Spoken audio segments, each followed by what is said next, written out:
Você aí, me diz como que você imagina o futuro? Com carros voadores, inteligência artificial, robôs por toda parte, ou já seria algo mais distópico, com fome, seca e a extinção global?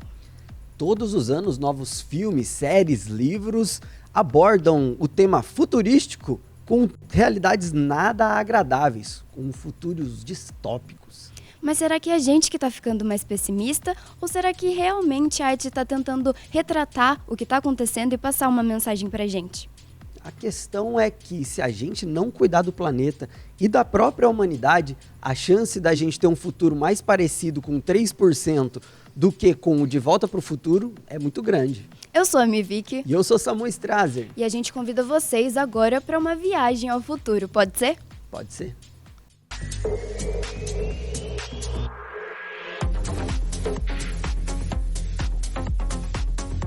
Samu, a gente já tá com um pezinho em 2023, o ano novo tá quase chegando e assim, eu não sei se você já reparou, mas eu tenho essa sensação de que vai chegando no final do ano e sempre sai alguma série que acaba viralizando, que acaba virando um hype assim pra todo mundo e ela é um pouquinho distópica, assim. Eu lembro que nos outros anos sempre teve alguma coisa, não sei se esse ano vai sair alguma coisa, se já tem alguma coisa que você tá acompanhando, mas parece que a gente tá um pouquinho pessimista. O que você pensa? Eu acho que sempre, a humanidade sempre está preocupada com o futuro, né? E como vai ser. E parece que há um bom tempo a gente tem uma perspectiva bem pessimista do futuro.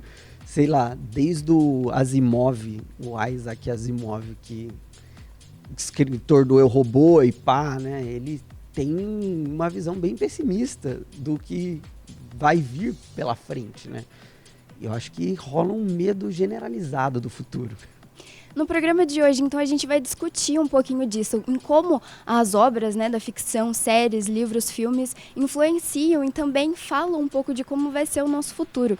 E eu realmente tenho a sensação de que as obras, atualmente, elas são mais distópicas do que utópicas. É muito difícil a gente ver alguma obra em que o futuro realmente seja melhor e tecnológico. Exatamente, é muito mais fácil ver fome, seca, guerra, e isso me fez pensar um pouco sobre como será que isso era algumas décadas atrás, alguns anos atrás.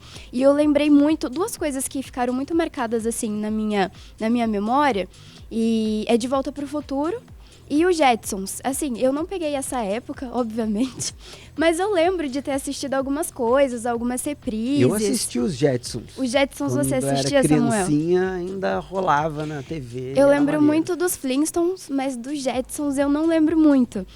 Mas assim, os meus pais, eles sempre gostaram muito de assistir filme, assim, os clássicos. Então eu sempre assisti muitos filmes, né, antigos e tudo mais. Então esses dois, né, o De Volta pro Futuro me marcou um pouco e os Jetsons também. E eu lembro que a realidade para eles do futuro era muito mais fenomenal. positiva do que a gente imagina hoje. Nossa, e o lance é que a visão que os Jetsons passam do futuro é que realmente tudo foi facilitado.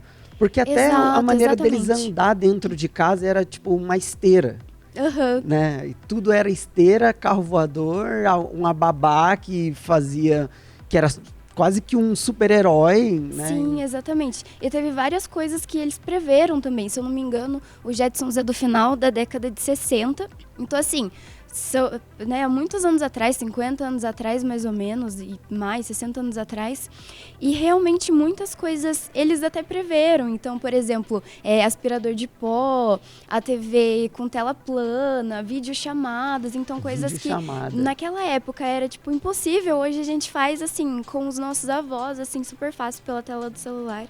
Não, é muito louco isso. E, inclusive, tem um lance do De Volta para o Futuro, né? Que mostrava um futuro que não era tão longe. Né? 2015, se eu não me engano. Então, a gente até passou. Lá de 80, né? Uhum. E a gente já passou do futuro do De Volta para o Futuro. Algumas coisas se concretizaram, outras coisas não se concretizaram. Mas eles ainda tinham uma visão positiva do futuro. Tinham, e os carros voadores, né? Os skates, planadores. Você queria um skate voador? Nossa, Fala aí, quem Samuel. não queria? Nossa, era muito louco aquilo. Se eu fico com medo de andar de skate, assim, no chão, imagina voando. Como é que ia ser? Eu acho que eu não ia conseguir fazer isso, gente. Não, mas era muito louco, porque eles mostravam, né, esses dois aí especificamente, mostravam só uma super evolução da tecnologia, e a humanidade continuou quase que com os mesmos hábitos, né? Sim, então, com os sim. mesmos problemas de o dia a dia, de você ter que estudar. As mesmas coisas do que a gente tem hoje, só que com hoje. mais tecnologia, como você disse, mais facilitado, né? Uhum. E só que também outras obras da ficção de antigamente não tinham uma visão tão otimista do futuro assim, né? A gente viu esse exemplo do super avanço da tecnologia, mais especificamente da inteligência artificial, levado para um lado mais distópico, em O Exterminador do Futuro. Um outro marco, né? Um outro marco. E, é de 84, eu acho, O Exterminador do Futuro. Da década de 80, o primeiro. É lógico que os caras estão lançando até hoje O Exterminador do Futuro. Não acaba nunca. Dá um break, cara. Já deu o que tinha que dar, né? Mas sim, sim.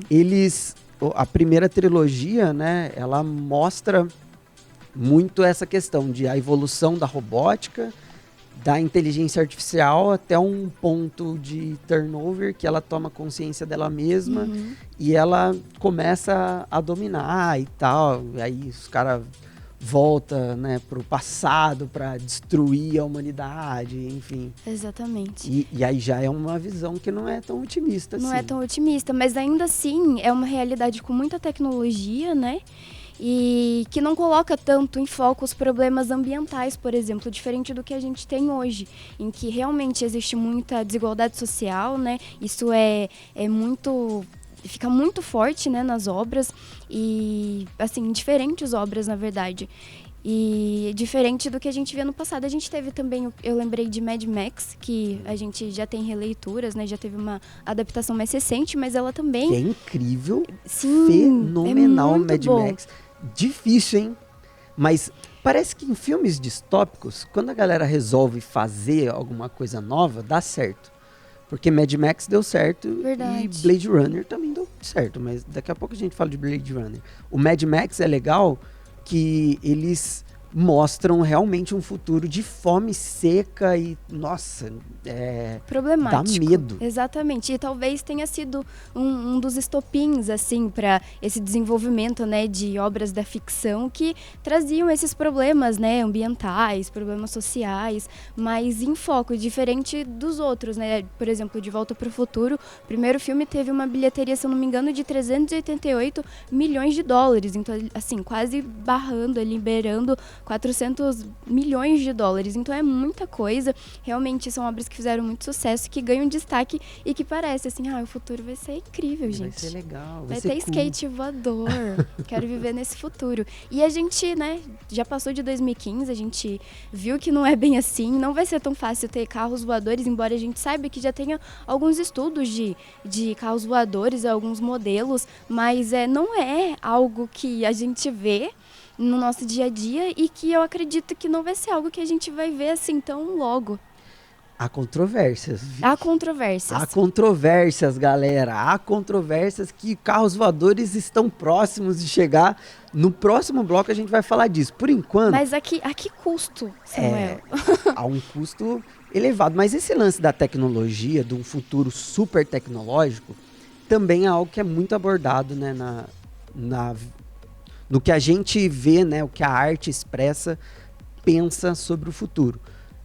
Eu falei aqui de Blade Runner, né, que é um lance mais cyberpunk, assim. Não vai pro lado de o planeta destruído, né, fome, seca por conta de uma catástrofe natural, né, no planeta.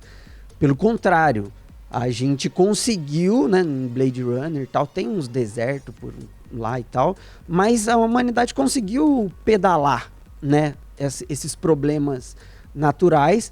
Ainda tem super metrópoles, megalópolis, ultralópolis, cidades imensas, verticais e tal, com muita gente, mas com pessoas e droides e uma galera que é meio robô, meio humano, inteligências artificiais que são holográficas, né, e outros problemas. Mas, assim, continua sendo distópico mas não vai para o lado de que tem um planeta devastado, mas que a tecnologia acabou corrompendo a humanidade, né?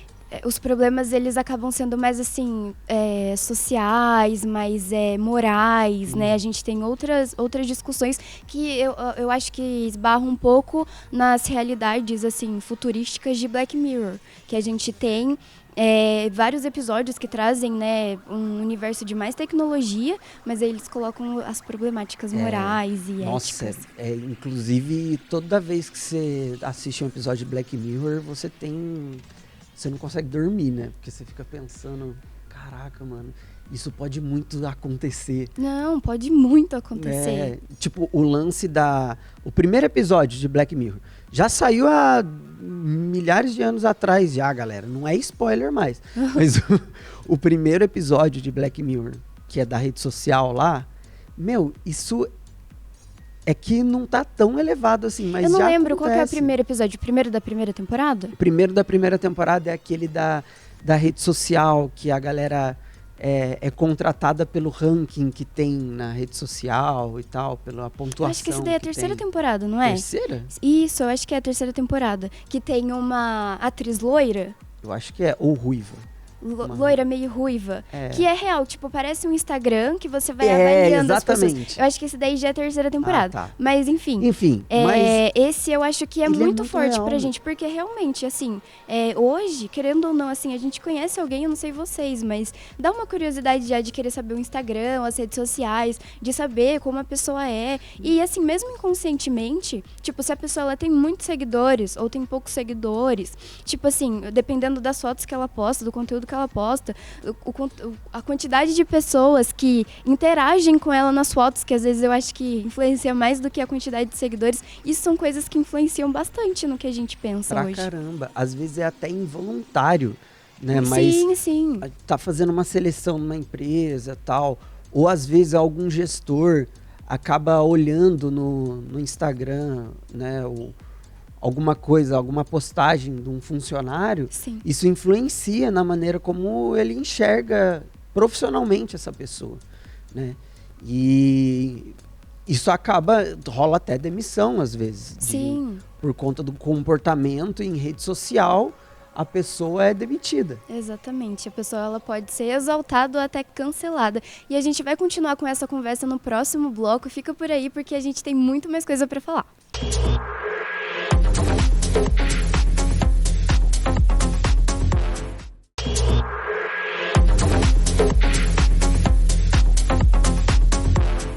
Estamos de volta aqui no Pode Ser, hoje viajando para o futuro, né, Vicky? É isso mesmo. E a gente falou das obras da ficção que imaginam um futuro, mas agora vamos falar de uma coisa mais séria, né? Vamos puxar o que os especialistas, os estudiosos falam sobre o futuro. Aí é que o bicho pega. Aí é que o bicho pega. E assim, Vicky, eu estava pesquisando para esse episódio e eu encontrei um cara que ele chama Raymond Kurzweil. É um cara que ele é um engenheiro de software e tal, especialista em inteligência artificial, e é um dos engenheiros do Google, da chefia do Google. Então, para você ver que não é um cara meia boca. É um cara que sabe o que está falando. E, enfim, ele já é um senhor, né? Já é idoso, mas muito inteligente. E há 30 anos ele faz especulações sobre o futuro. E nesses 30 anos, ele fez, há mais de 30 anos, né? Ele fez 130 e tantas previsões sobre o futuro. Caramba! 115 delas se concretizaram. Nossa! Alguma das coisas que ele previu: o fim da União Soviética, ok. Ele previu que um computador ia ganhar de um ser humano no xadrez, né? O Deep Blue ganhou do Kasparov. E, assim, isso era inconcebível, né? Inclusive o Deep Blue, o computador que ganhou do Kasparov, que era o campeão mundial de xadrez na época, e um dos maiores enxadristas da história da humanidade, era inconcebível. E o computador era enorme. Ele, tipo, era maior que uma geladeira. Nossa. E hoje, o nosso celular é tipo 50 Deep Blues, sabe? Muito mais forte que esse computador que ganhou. Ganhou do Kasparov. Hoje, o software mais cabuloso do xadrez é o Stockfish. E é impossível ganhar dele. Inclusive, o atual campeão de xadrez, o Magnus Carlsen, já jogou várias vezes contra o Stockfish e não conseguiu ganhar nenhuma das vezes, né? E assim, a computação já está avançada. Uhum. E esse cara já fez previsões até 2099. Então eu quero saber como é que ele imagina 2099. Vamos começar do começo, Vic. Você falou dos carros voadores. Falei dos carros voadores. Esse cara falou que em 2025 teremos sistemas de carros voadores completamente controlados por computadores. Funcionando, assim. Funcionando. Que tipo a gente vai ver. Pegar um Uber aéreo que não vai ter motorista. Entendi. Essa é a primeira história. 2025, acredito, nos países mais desenvolvidos. Mais já desenvolvidos. é para começar a acontecer isso aí, então. Vai rolar esse... Não, e é daqui 2 anos. Tá aí. O que mais que tem? Tem, por exemplo, ainda... Ele falou que roupas, né? Computadores serão como roupas. Então vai ser muito mais integrado na nossa vida do que é hoje. Entendi. Eu já acho o uso do celular absurdo. Uhum. Né? Tipo, hoje a gente faz tudo. Smartwatches também, né? Smartwatch que tá super integrado, né? Se você super for pensar. integrado. Tem um lance lá da Apple que se você passa mal, chama ambulância. Sim, fica conectado, né, a você realmente. E se a gente for parar para pensar, o tamanho, né, você acabou de falar do tamanho dos computadores, e assim, quando o computador foi inventado, que era do tamanho de uma sala, e pro que é hoje, realmente, daqui a alguns anos, a gente imaginar que talvez a gente nem precise carregar esse aparelho, é bem plausível. E eu estava escutando um podcast do Jovem Nerd. Inclusive, escutem Jovem Nerd, cara. É bom demais. Uhum. E eles estavam falando justamente sobre isso. Sobre a inteligência artificial aplicado ao xadrez. Porque o xadrez ele tem uma infinidade de cálculos, né, de variações possíveis. Os computadores ainda não têm a capacidade para calcular todas as possibilidades que existem no xadrez. Entendi. Porque o xadrez ele tem mais possibilidades para acontecer do que existem estrelas no universo. Meu Deus, gente, isso é muito complexo. Mas o computador já chega bastante perto disso. O nosso celular já chega bastante perto disso. É incrível. Né? E eu não sei, Samuel, se esse cientista que você escolheu, ele também faz previsões ambientais, mas algo que me preocupa muito é realmente em relação ao clima, né? Ao aquecimento global. E a gente também tem muitos cientistas que alertam e trazem, né, informações em relação a tudo isso, tipo, há muito tempo. E eu queria trazer aqui, você falou de 2025.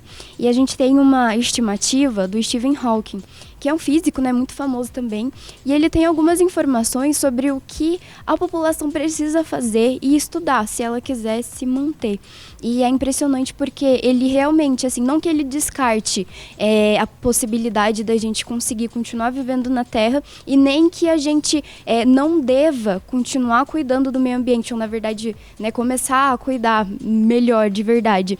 Mas ele fala muito sobre uma dominação espacial, então que o homem precisa sim ir para a Lua e ir para o espaço e ir para Marte. Ele fala sobre, né, o espaço e fala sobre Marte. Então ele fala aqui que no ano de 2025 seria, né, ideal, né, que a gente tivesse pessoas em Marte, então assim, não morando em Marte, mas já tivesse um estudo, algo sendo desenvolvido, e também que nos próximos 30 anos existisse uma base lunar preparada. Então assim, é recente, né, a gente fala sobre décadas, e ele realmente diz que a gente precisava ter recursos, assim, estruturas fora aqui do nosso planeta. E o Stephen Hawking, que inclusive leia o universo na casca de nós, maneiro pra caramba, fácil de aprender sobre física lendo, mais do que fazer uma faculdade de física.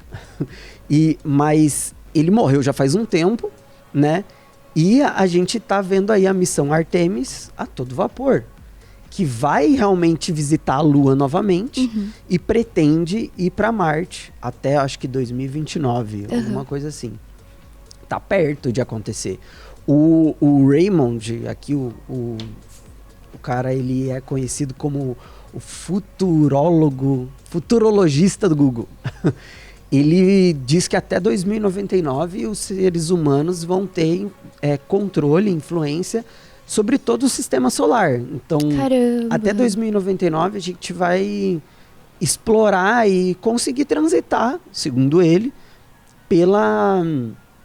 por todo o sistema solar. Por todo o sistema solar. Inclusive, isso é uma coisa que a física atual não consegue explicar e é até quase que uma ofensa para qualquer físico. Uhum. Ele diz que os seres humanos não vão mais se limitar à velocidade da luz. E tipo assim, quando ele fala isso, ele está falando sobre a quebra de qualquer lógica e lei da física. Porque a velocidade da luz é um limite, né? O tempo, ele não consegue ir mais rápido que a velocidade da luz, né? A velocidade da luz, ela é o limite de qualquer coisa da existência. E quando ele fala que em 2099 a gente pode não se limitar a isso, é tipo assim, realmente a humanidade não tem mais limite. Uhum. Mas ele tem outras previsões já bem chocantes. Tipo, para ele, em 2045 vai acontecer o que ele chamou de singularidade. Singularidade. Que a partir de 2025 a nanotecnologia vai começar a ter aplicação, ela já existe, mas ela vai começar a ser usada mais em massa. Alguns anos depois, a gente vai começar a aplicar a nanotecnologia, inclusive internamente. E olha só que coisa interessante. Ele falou que a partir da nanotecnologia, a gente vai poder fornecer energia para o nosso corpo.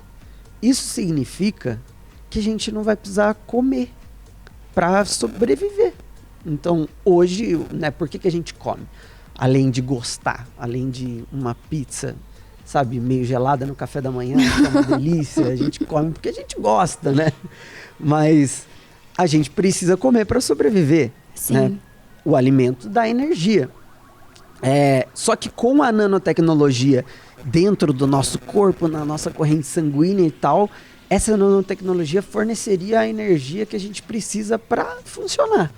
Então, isso é uma das coisas. E, em paralelo à nanotecnologia, segundo ele, a inteligência artificial vai começar a ficar cada vez mais cabulosa. A gente vai decifrar o cérebro humano, né, como ele funciona, e vai conseguir fazer com que a inteligência não biológica se equipare à inteligência, supere a inteligência biológica, né? E em 2045 vai acontecer a singularidade, que é a junção disso. Ou seja, o nosso corpo, o nosso cérebro vai ser possível ser integrado à inteligência artificial, a computadores, galera. Inclusive, expandir a nossa memória, a nossa capacidade de pensar através de computadores, de aparelhos tecnológicos. Então isso é realmente o marco da imortalização. A gente vai poder ser imortal. Ao mesmo tempo que isso é muito fantástico, é assustador. É assustador. E daí, Samu, eu vejo muito dois paradigmas que, assim, ao mesmo tempo que eu tenho certeza que a ciência, os pesquisadores, eles têm capacidade e já estão desenvolvendo tudo isso. O que me preocupa muito é que talvez a gente nem chegue até lá. Esses dias viralizou uma matéria, na verdade, algumas semanas atrás, viralizou uma matéria de como os seres humanos serão no ano 3000.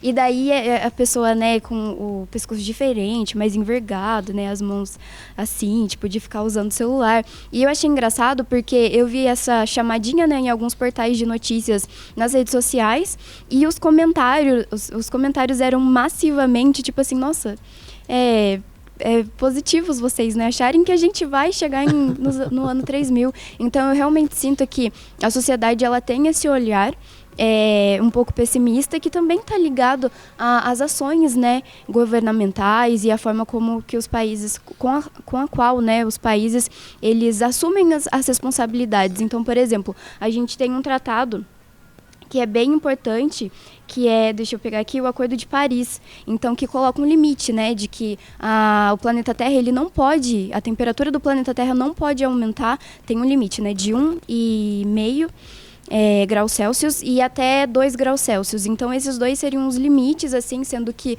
o 1,5 seria, tipo, o limite, assim, mais, assim, esperado e mais, assim, que as pessoas tentariam mesmo, que a gente deveria tentar fazer, porque realmente está aumentando muito. O aquecimento global, ele é uma realidade e isso, ele interfere diretamente em todo o resto, em tudo que a gente faz. Então, por exemplo, a escassez de alimentos, porque se a gente tem um aquecimento, né, geral do planeta Terra, a gente teria mais problemas, né, com plantação e com tudo que a gente conhece, com a biodiversidade. Então, a gente realmente precisa olhar para esse lado sustentável. E, gente, o nosso segundo bloco, ele já está acabando, mas a gente volta no terceiro para falar um pouquinho mais para vocês.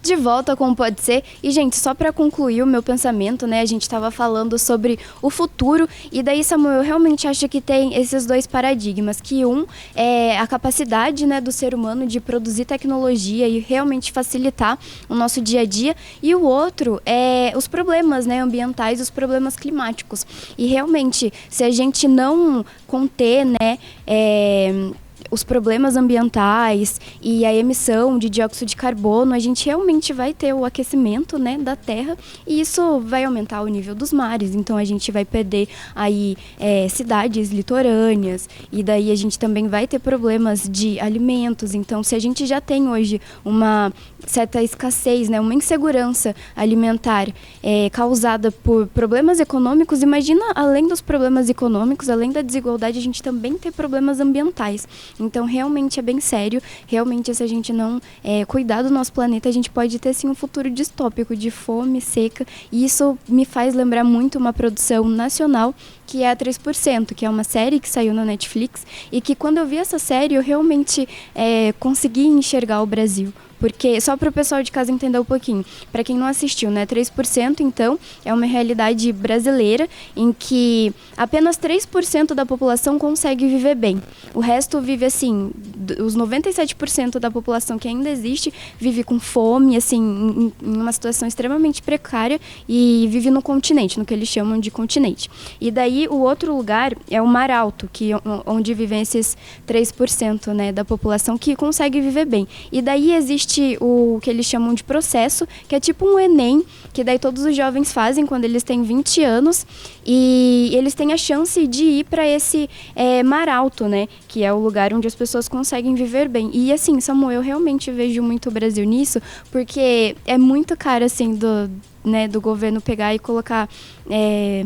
pegar, né, a população mais rica que tem, não falando assim de um governo específico, mas assim, pensando numa solução global que países teriam e olhando para a desigualdade do nosso país, que a solução mais fácil seria, tipo, vamos pegar um lugar, assim, no Brasil que realmente a gente vai conseguir viver bem, coloca as pessoas mais ricas e dá uma chance, assim, para a galera pobre de fazer um processo seletivo, quem conseguir passar, entra e vai conseguir viver show do milhão bem. Valendo a vida. Exatamente.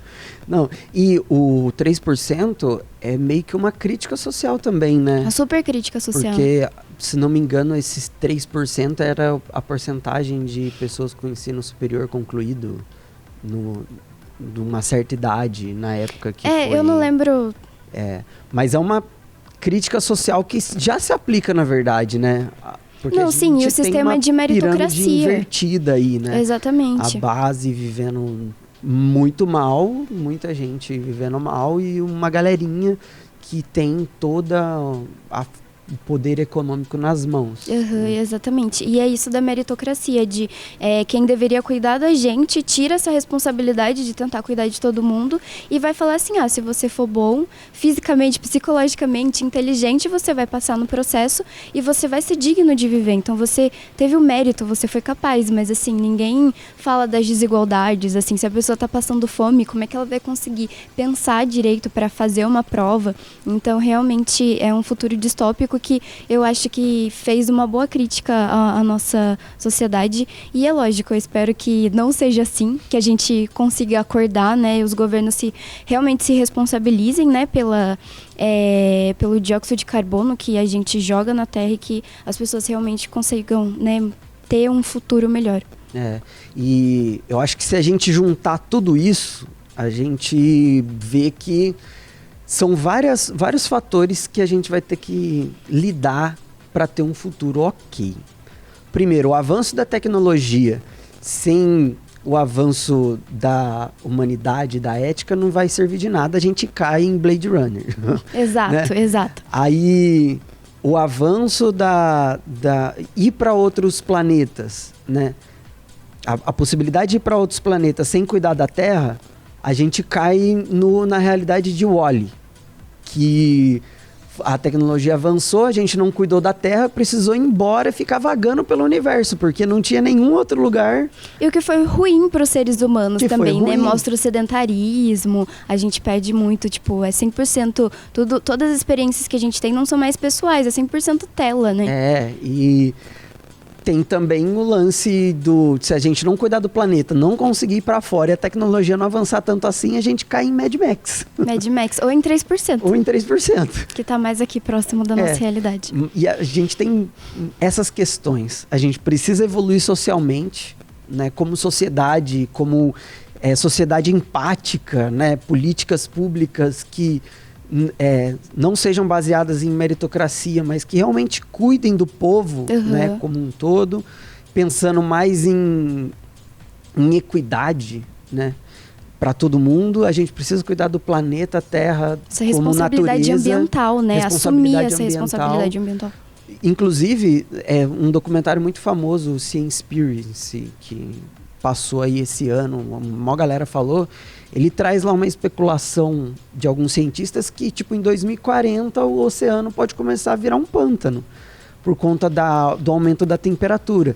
E aí, assim, aumenta a temperatura e aumenta algas, e aí diminui o oxigênio na água, e aí morrem peixes, morrem predadores, e é um dominó. Todo um ecossistema morto, né? Exatamente. E assim, a gente precisa ter essa consciência, né, também ambiental e também o trato com a tecnologia, porque a tecnologia ela não vai parar mais, né? Ela por ela já evolui sozinha, né? A inteligência artificial ela aprende melhor que uma criança, né?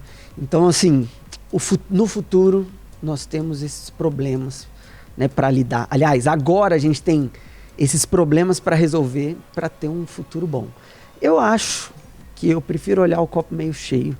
A humanidade vai dar um jeito de lidar com tudo isso de uma maneira positiva. Vamos conseguir lidar com esses problemas. Acho que não vai ser tudo perfeito. A gente vai ter que resolver uns problemas assim, apagar incêndio, ao invés de chegamos tá tudo bem, né? Chegamos no futuro safe. Não, acho que vai ter muito BO, mas a humanidade vai conseguir superar. E eu espero que pelo menos até 2080 eu esteja vivo para ver o que aconteceu. Para assistir, né? Pois é, a gente vai acompanhar, a gente vai viver nessas mudanças. Eu espero que a gente possa fazer parte delas também, porque é nossa responsabilidade também, né? Cuidar para que, por exemplo, os nossos governantes, né, quem a gente escolhe, assuma essas responsabilidades ambientais, assuma, né, de fato esse compromisso de cuidar do nosso planeta, né, e cuidar dos seres humanos para que a gente possa ter um futuro, né, com tecnologia, mas aí não tão distópico, porque por mais que a gente goste, Samu, de assistir essas séries, esses filmes distópicos, eu acho que tem um pouco daquela curiosidade, né, de se colocar no lugar de putz, se eu fosse essa pessoa, o que eu faria, né? Se eu vivesse nessa situação, será que eu conseguiria sobreviver? Então tem todo esse lado interessante, curioso, mas na prática eu acho que ninguém quer passar fome, viver num deserto. Então eu espero que a gente também se conscientize e que o futuro seja bom para todos.